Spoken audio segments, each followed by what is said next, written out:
காவல்துறையின் தடையை மீறி 500 மாடுகளுடன் மலையேறி போராட்டம் செய்தார் நாம் தமிழர் சீமான். சீமானின் செயலை பார்த்து போலீசே அதிர்ந்து போய் நின்றனர்.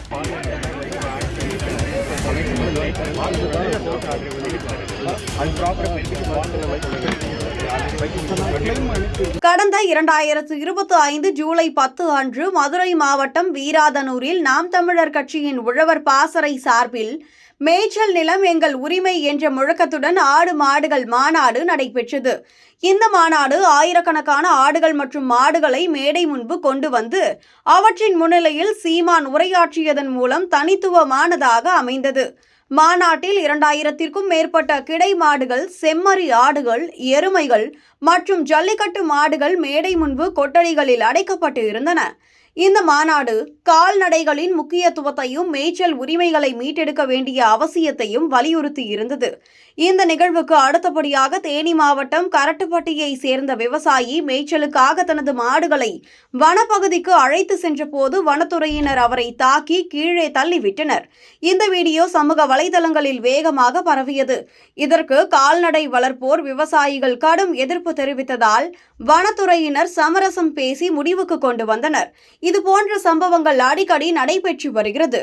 இதனை கண்டித்து தேனி மாவட்டம் போடி அருகே உள்ள அடவுப்பாறையில் போராட்டம் நடத்தப்படும் என நாம் தமிழர் கட்சியின் ஒருங்கிணைப்பாளர் சீமான் அறிவித்தார். அதன்படி இன்று அவர் அடவுப்பாறையில் கால்நடைகளுடன் வனப்பகுதிக்குள் நுழைய முயன்றார். அவருடன் கட்சி நிர்வாகிகள் மற்றும் விவசாயிகள், கால்நடை வளர்ப்போர் என ஏராளமானோர் சென்றனர். ஆனால் மேற்கு தொடர்ச்சி மலை அடிவார பகுதிகளில் அவர்களை தடுத்து நிறுத்திய போலீசார் அனுமதிக்கவில்லை.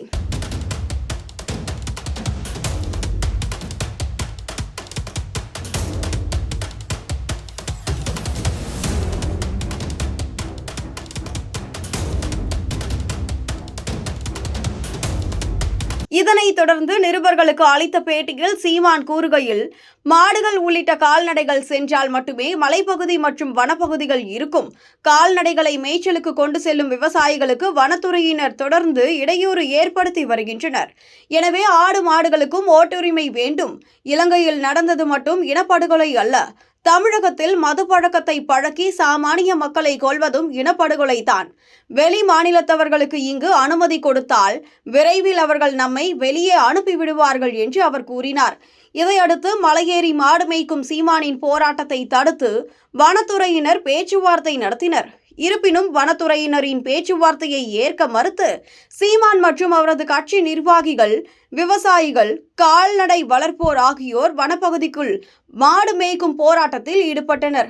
வனத்துறையினர் விதித்த தடையை மீறி சீமான் போராட்டத்தில் ஈடுபட்டு உள்ளதால் அப்பகுதியில் பரபரப்பு ஏற்பட்டு உள்ளது.